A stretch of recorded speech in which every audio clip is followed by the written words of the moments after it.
అందరికీ నమస్కారం. మనమందరం ఎప్పుడూ ఆనందం కోసమే కదా వెతుకుతూ ఉంటాం. కానీ ప్రపంచం చూడండి, ఒక నిమిషం కూడా ఆగదు. ఎప్పుడూ మారుతూనే ఉంటుంది. మరి ఇలాంటి ప్రపంచంలో నిజంగా శాశ్వతంగా ఉండే ఆనందం ఎలా దొరుకుతుంది? అసలు దొరుకుతుందా? ఈరోజు మనం సరిగ్గా ఈ ప్రశ్నకు సమాధానం వెతుకుదాం. అసలు నిజమైన సంతృప్తికి రహస్యమేంటి? ఈ ప్రశ్న మనలో ప్రతి ఒక్కర్నీ ఎప్పుడో ఒకప్పుడు తొలిచే ఉంటుంది కదా. అంటే నిజంగా లోపలి నుంచి వచ్చే ఆ సంతృప్తి ఏంటి, అది ఎక్కడి నుంచొస్తోంది? ఈ అన్వేషణ మనందరిది. సరే, ఈ రోజుల్లో మనం ఎదుర్కొంటున్న ఈ ప్రశ్నకు సమాధానం కోసం మనం కొన్ని వేల సంవత్సరాలు వెనక్కి వెళ్దాం. వినడానికి కొంచెం ఆశ్చర్యంగా ఉండొచ్చు, కానీ కొన్నిసార్లు చాలా పెద్ద పెద్ద సమస్యలకు సమాధానాలు కాలంతో పాటు మారని జ్ఞానంలోనే దొరుకుతాయి.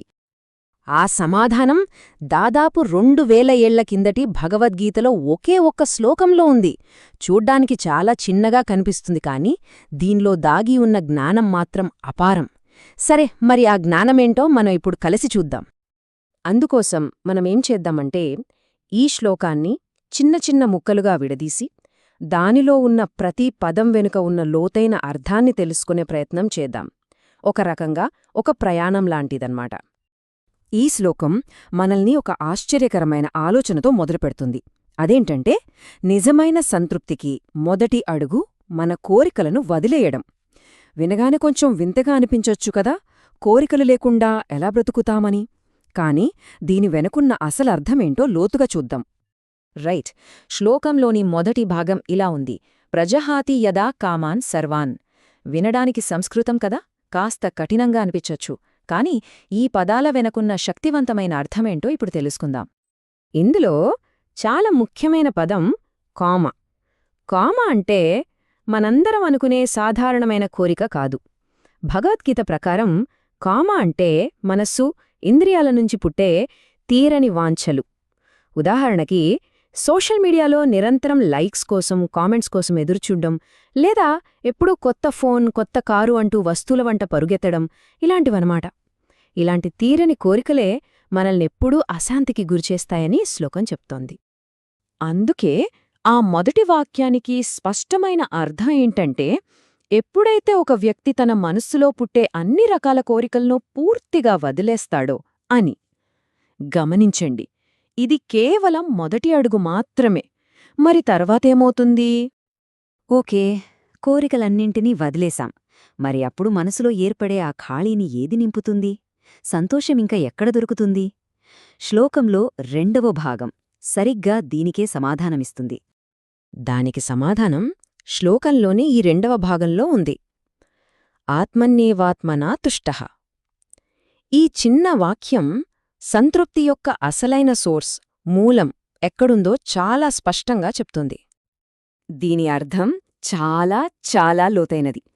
సంతోషమనేది బయటి వస్తువుల నుంచో, వేరేవాళ్ల మెప్పునుంచో వచ్చేది కాదు. నిజమైన సంతృప్తి అనేది తనకు తానుగా, తనలోనే దొరుకుతుంది.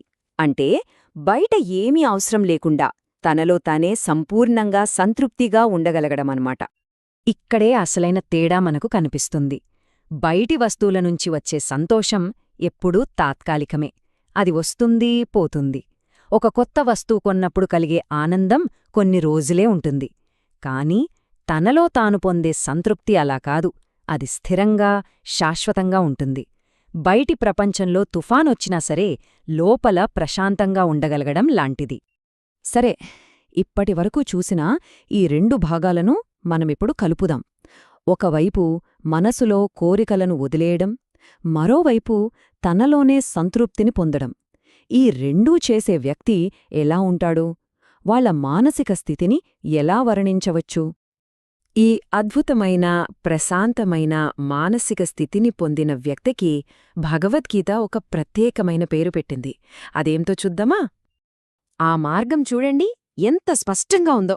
మొదటి స్టెప్ మనసులో పుట్టే అన్ని కోరికలను వదిలివేయడం. 2వ స్టెప్ సంతోషాన్ని, సంతృప్తిని బయట కాకుండా లోపల తన ఆత్మలోనే వెతకడం. ఈ 2 ఎప్పుడైతే సాధిస్తారో అప్పుడు ఆ వ్యక్తి స్థితప్రజ్ఞుడు అవుతాడు. అంటే స్థిరమైన, కదలని జ్ఞానం గలవాడు అని అర్థం. పెద్ద తుఫాను మధ్యలో కూడా చలించకుండా నిశ్చలంగా ఉండే ఒక పర్వతం లాంటివాడన్నమాట. కాబట్టి మొత్తం మీద ఈ శ్లోకం మనకు ఇచ్చే అసలైన సందేశమేంటి? నిజమైన శాశ్వతమైన ఆనందానికి అసలు మూలం, ఆ సోర్స్ ఎక్కడుంది? శ్లోకం ఈ మాటలతో ముగుస్తుంది. అప్పుడు స్థితప్రజ్ఞుడని చెప్పబడును. చూసారా? నిజమైన సంతృప్తి అనేది ఏదో సాధించడం కాదు. అది ఒక మానసిక స్థితి. కోరికల అలలకు అతీతంగా స్థిరంగా ఉండే జ్ఞానమే ఆ స్థితికి పునాది. ముగింపుగా మనమందరం మనల్ని మనం వేసుకోవాల్సిన ప్రశ్నే ఇది. మన సంతోషం, మన సంతృప్తి నిజంగా బయటి ప్రపంచం మీద, ఇతరుల మీద ఆధారపడి ఉన్నాయా, లేక మన లోపల నుంచే వస్తున్నాయా? ఈ ప్రాచీన జ్ఞానం మనకొక దారిని చూపిస్తోంది. దాని గురించి ఆలోచిద్దాం.